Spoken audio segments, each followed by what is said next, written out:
Hello नमस्कार शिक्षक साथियों, कैसे हैं आप। जैसा कि हम सभी जानते हैं बीपीएससी प्रधान शिक्षक की परीक्षा की तैयारी लगभग कई महीनों से हो रही है और जिसकी परीक्षा जो है 18 दिसंबर को संभावित है। तो आज से नए सिलेबस के अनुसार व्याख्या सहित हम लोग सब्जेक्टिव प्रश्नों को देखेंगे जो आज का डीएलएड यूनिट 1 है। और आज से डेली लाइव क्लास 8 बजे आपको मिलेगा, जिसमें सभी शिक्षक साथी ज़रूर जुड़ेंगे। आशा करते हैं आप लोग नवरात्रा में सभी लोग अपने अपने परिवार के साथ काफ़ी खुश होंगे।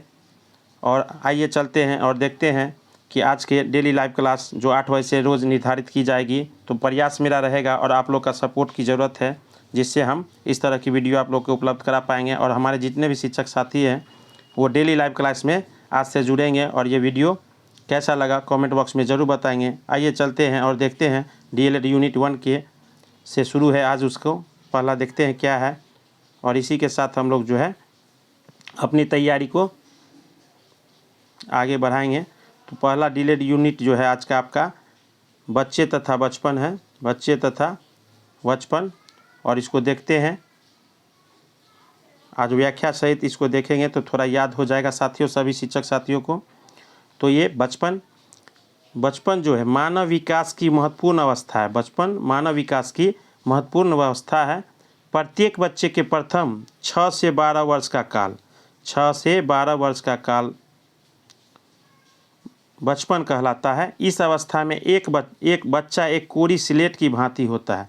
जिस तरह बच्चा विद्यालय में आता है और उसको शिक्षक वो घर से अपना जो कुछ सीख के आता है, तो शिक्षक उसको जैसे वो विद्यालय से ABCD सीख के गया, उसके आगे सीख के गया, तो वो कोरी स्लेट होता है। शिक्षक उसको जो बना, वाटसन एक व्यवहारवादी थे जिन्होंने कहा था एक बालक को हमको दे दीजिए, उसको हम चोर, डाकू, इंजीनियर, डॉक्टर कुछ भी बना सकते हैं। तो बच्चा कोरी स्लेट की भांति होता है जिस पर कुछ भी लिखा जा सकता है।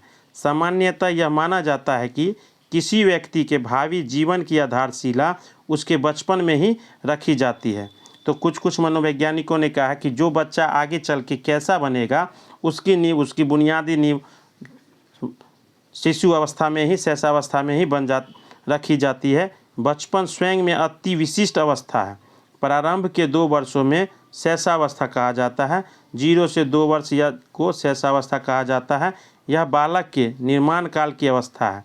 इसी समय भविष्य में क्या बनेगा बालक, उसके निर्माण काल की अवस्था है। तो हम लोग को ऑब्जेक्टिव MCQ प्रश्न इसी से बनेंगे साथियों, तो इसको देखना बहुत ज़रूरी है। और आज से आपको 4 अक्टूबर से डेली लाइव 8 बजे 8 PM में कोशिश किया जाएगा मेरे द्वारा उपलब्ध कराएगा। तो आप लोग इसको ज़रूर पार्टिसिपेट करेंगे और देखेंगे और कमेंट में ज़रूर बताएंगे और ज़्यादा से ज़्यादा अपने साथियों के साथ शेयर कर देंगे। तो कैसा लग रहा है वीडियो आप लोग कमेंट बॉक्स में ज़रूर बताएंगे। बचपन में पहला यूनिट आज का बच्चे तथा बचपन है। बचपन में बच्चे अनुकरण द्वारा सीखते हैं।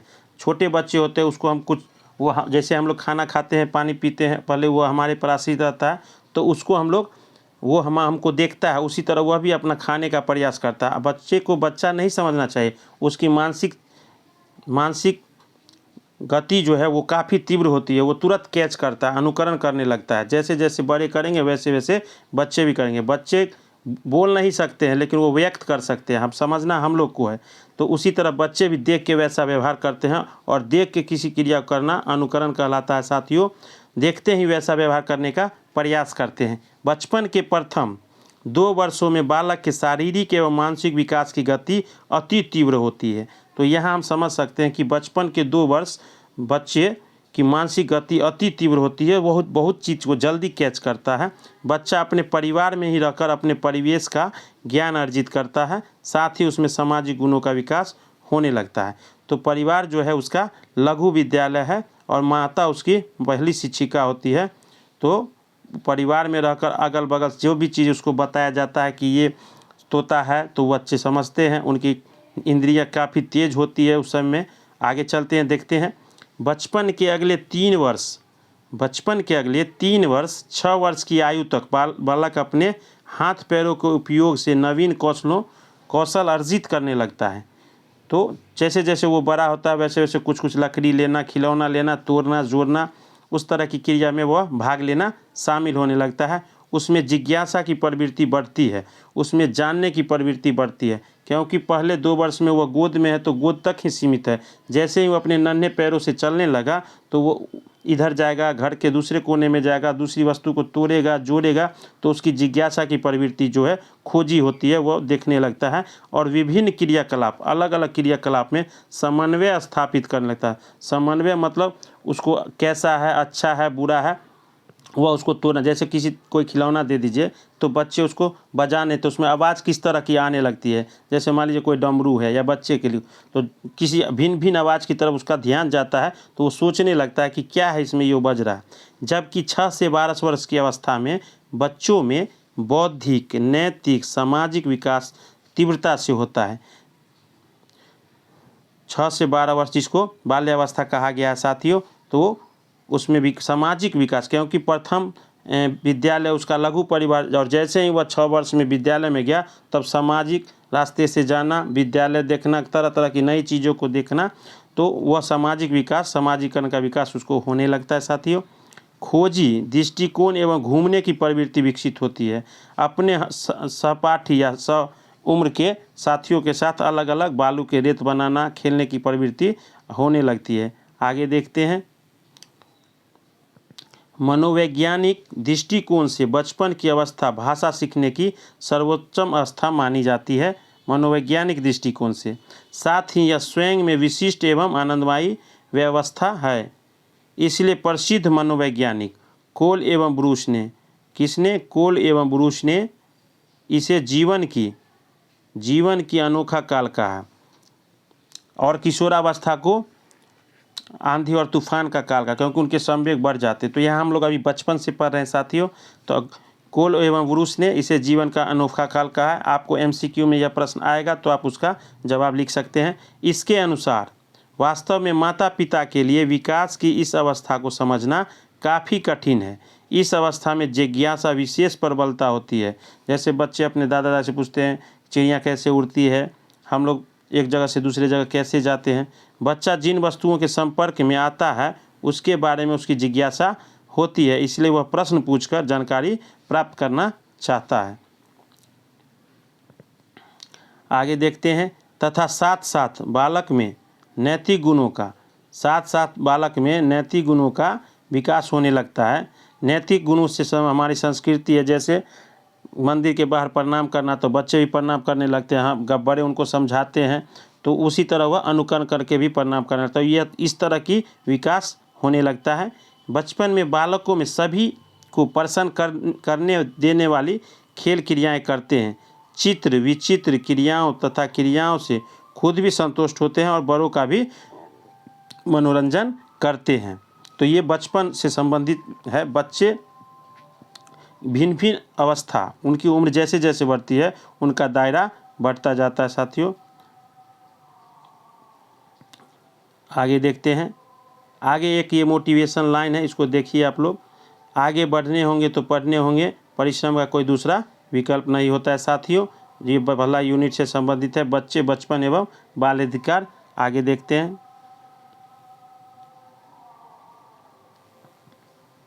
तो आप लोग कमेंट बॉक्स में ज़रूर बताएंगे आज का वीडियो कैसा लग रहा है। इसका PDF आपको टेक आदित्य क्लासेस पे मिल जाएगा टेलीग्राम पे। तो आगे देखते हैं। बच्चे तथा बचपन, सामाजिक, सांस्कृतिक तथा ऐतिहासिक समझ। सामाजिक की दृष्टिकोण से, सांस्कृतिक दृष्टिकोण से और ऐतिहासिक समझ। तो बच्चे तथा बचपन सामाजिक समझ के अंतर्गत हम लोग देखते हैं इसको। द्वितीय महायुद्ध के बाद विज्ञान और प्रौद्योगिकी की प्रगति के कारण संसार में औद्योगिक क्रांति हुई।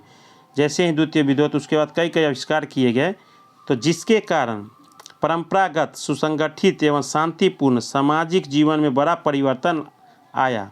लोगों के दैनिक जीवन में नवीन सुख साधनों का उपयोग बढ़ जाने से अधिक धन कमाना आवश्यक हो गया। साथ ही धनार्जन की बढ़ती प्रतियोगिता के कारण कृषि में यांत्रिक प्रयोगों से गांवों का स्वरूप परिवर्तित होने लगा। नवीन बस्ती एवं नवीन शहरों का निर्माण होने लगा। पूर्व में खेती आपको हल से होती थी, बैल के माध्यम से, अब ट्रैक्टर से होती है। नई नई तकनीक हो गया, तो विज्ञान ने प्रगति किया। आगे देखते हैं। औद्योगिक परिवर्तन से समाज की कृषि प्रधान रचना विखंडित होने लगी, कारण बचपन व्यापक रूप से प्रभावित हुआ। यहाँ बचपन भी व्यापक रूप से प्रभावित हुआ। कृषि प्रधान समाज में संयुक्त परिवार पद्धति का विघटन हुआ। जिस तरह संयुक्त परिवार में दादा, चाचा, पिताजी खेत जाते थे, आज संयुक्त परिवार विघटित होने लगा। महिलाएं धन अर्जन के लिए घर से बाहर जाने लगी। शहरी संस्कृति में बालकों को जीवन स्पर्शी ज्ञान उपलब्ध होना कठिन हो गया। इसकी पूर्ति हेतु बाल गृहों का निर्माण किया गया। तो महिलाएं घर से बाहर कमाने गई तो उन्होंने अपने छोटे बच्चों को तो कम समय देना था, तो ये बच्चे सांस्कृतिक रूप से प्रभावित भी हुए, सामाजिक रूप से। आगे देखते हैं, भारतीय समाज में विभिन्न वर्ग स्तरीय आर्थिक परिस्थितियों में बचपन स्वरूप को किस प्रकार वर्णित किया जा सकता है। तो सामाजिक रूप से हम लोग देख लिए, अब आर्थिक रूप से देखते हैं। तो ये निम्न श्रेणी एवं मजदूर वर्ग में बचपन कैसा होता है, मध्यम वर्ग में बचपन कैसा होता है, धनिक वर्ग में बचपन कैसा होता है। निम्न एवं श्रेणी वर्ग में, मजदूर वर्ग में बचपन, जैसे माताएं कहीं खेत में काम कर रही हैं और बच्चे उनके खेत में पड़े हुए हैं, तो उनको बहुत सारी सुविधाओं का अभाव हो गया। मध्यम वर्ग में उनके पास कुछ रिसोर्स है, साधन है, तो वो खेल खिलौनों के माध्यम से भी पढ़ रहे हैं, खेल रहे हैं, देख रहे हैं। और धनिक वर्ग को तो कुछ भी खरीद सकते हैं, उनके पास जितना संबलता है। तो ये आर्थिक स्थिति निम्न मजदूरों में, मजदूर श्रेणी में मजदूर वर्ग में बचपन कैसा बीता है। निम्न श्रेणी में मजदूर वर्ग की बस्तियों में माता पिता दोनों ही काम पर चले जाते हैं। अभी हमने ही बताया साथियों कि काम पर चले जाते हैं। ऐसे में घर पर रहने वाली बालक बालिकाओं की देखभाल करने वाला घर पर कोई नहीं होता, तो बच्चे बहुत सारी चीज़ों से महरूम हो जाते हैं। वे इधर उधर बेकार घूमते हैं। भूख प्यास का उन्हें कोई आभास नहीं होता, न ही वक्त पर भोजन और विश्राम की सुविधा होती है, जिस कारण शारीरिक मानसिक विकास प्रभावित होता है। तो बच्चों का शारीरिक मानसिक विकास स्वस्थ भोजन, स्वस्थ वायु, स्वस्थ सारी चीज़ व्यवस्था मिलने से उनका ज़्यादा विकास होगा। साथियों, बालकों के उपद्रवी होने की संभावना बढ़ जाती है। अगर माता पिता पर आप पर गाइडेंस न करे तो बच्चे इधर उधर संगत में भटक सकते हैं। इसलिए मजदूर बस्तियों में बाल गृहों के बस्तियों के बालकों का लालन पोषण, खेलकूद और अल्पाहार की व्यवस्था होती है, किंतु अभी भी बाल विकास हेतु बहुत सुधार आवश्यक है। तो सरकार ने ऐसे ही के लिए कुछ बाल गृह विभाग सुधार टाइप का खोल दिया गया है, लेकिन लोगों की उतनी वहाँ तक पहुँच नहीं हो पाती है।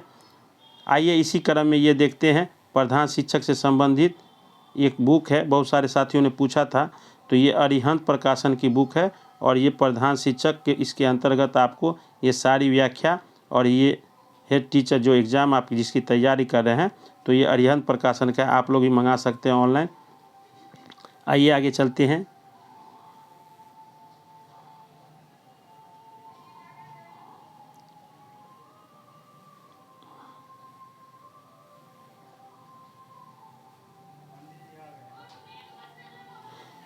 इसी तरह आज से डेली लाइव क्लास 8 बजे शाम में चलाया जाएगा साथियों, आप लोग ससमय जुड़ेंगे।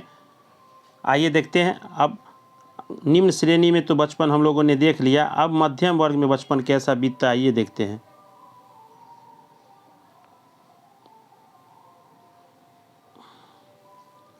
ग्रामीण क्षेत्रों में मध्यम वर्गीय परिवारों के रुखजार पाने की कामना शहरों में बसने के कारण जनसंख्या का दबाव से सुविधाओं का अभाव होने लगा। अब जैसे कि मध्यम वर्ग जिनको सुविधा नहीं है, अब वो बाहर चले गए, दबाव बढ़ने लगा। ऐसे में बालक बालिकाओं के विकास पर समुचित ध्यान देने के लिए पूर्व प्राथमिक विद्यालय की स्थापना परमावश्यक होने लगी। यहाँ पूर्व प्राथमिक विद्यालय से संबंधित आंगनवाड़ी से है, जिसकी स्थापना 1975 में हुई थी, 1913 में हुई थी विधिवत रूप से। तो ये भी यहाँ याद रखना है। अब इसको नई शिक्षा नीति 2020 में जोड़ दिया गया है विद्यालय से, तो यह भी याद रखने की चीज़ है। इस समस्या के समाधान हेतु गांवों और शहरों में शिशुशालाओं का विकास हुआ।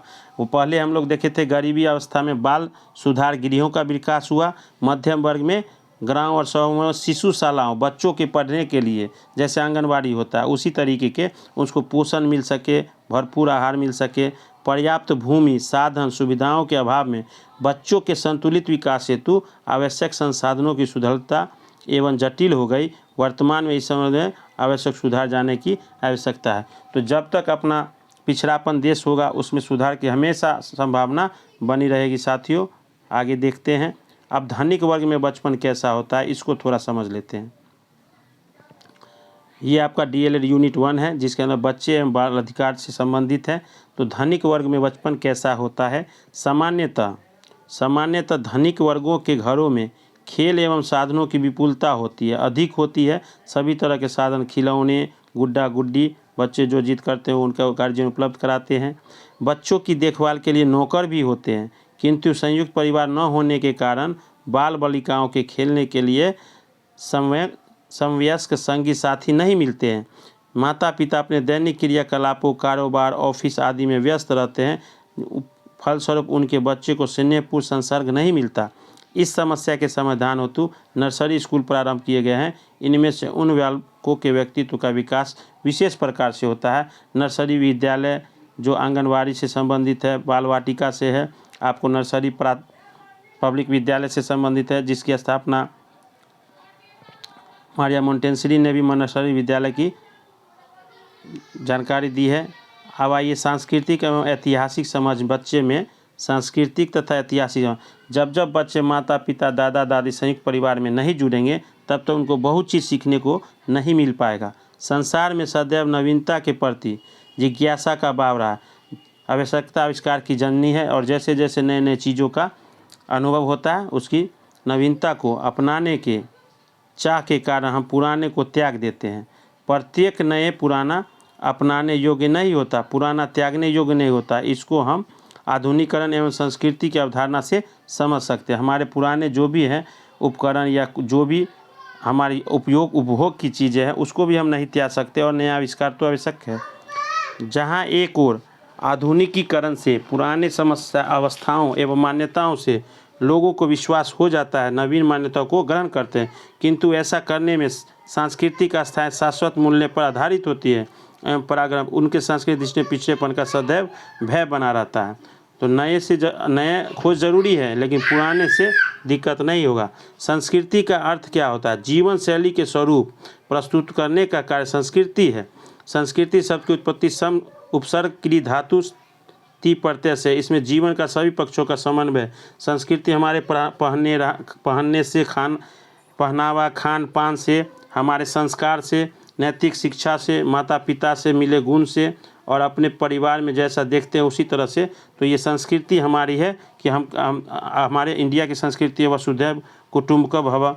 तो राल्फ हिल्टन के अनुसार संस्कृति सीखे हुए व्यवहारों तथा उनके परिणामों का वह समग्र रूप है जिसके निर्माणकारी तत्व किसी विशिष्ट समाज के सदस्यों द्वारा प्रयुक्त और संचारित किए जाते हैं। अच्छे गुणों की चर्चा सब कोई करते हैं, अपने आप को भी अच्छा दिखाना चाहते हैं, लेकिन उसके लिए अपने आप में भी सुधार लाना जरूरी है। तो जो भी बच्चे उनके में संस्कृति नैतिक शिक्षा का होना बहुत जरूरी है। पूजा पाठ ज्ञान हर एक चीज़ का अपने से बड़ों का आदर सम्मान करना संस्कृति है। अपने माता पिता की बात मानना, गुरु जी की बात मानना संस्कृति है। यह हमारी संस्कृति में है। संस्कृति का शब्द मनुष्य की समस्त जीवन शैली से होता है। सभ्यता संस्कृति का भौतिक पक्ष है। भौतिक जो हम लोग उपयोग करते हैं, भौतिक तथा अभौतिक संस्कृति को क्रमशः सभ्यता तथा संस्कृति कहा जाता है। तो यहाँ समझ सकते हैं भौतिक को आप संस्कृति सभ्यता और संस्कृति कहा जाता है और भौतिक को संस्कृति कहा जाता है। संस्कृति मानव द्वारा निर्मित भौतिक एवं अभौतिक तत्वों का संग्रह होता है। तो सांस्कृतिक जो है मानव द्वारा निर्मित, जब अच्छे कार्य करना चाहिए। जितने भी हमारे बड़े बुजुर्ग हैं उन्होंने हमें सिखाया है अपने से बड़ों का आदर सम्मान करो। तो सभ्यता और संस्कृति ये दोनों आवश्यक तत्व है और ये संग्रह है संस्कृति का मानव द्वारा निर्मित। संस्कृति के प्रकार, संस्कृति सामान्यतः दो प्रकार की होती है, भौतिक संस्कृति, दूसरा सूक्ष्म या अभौतिक संस्कृति।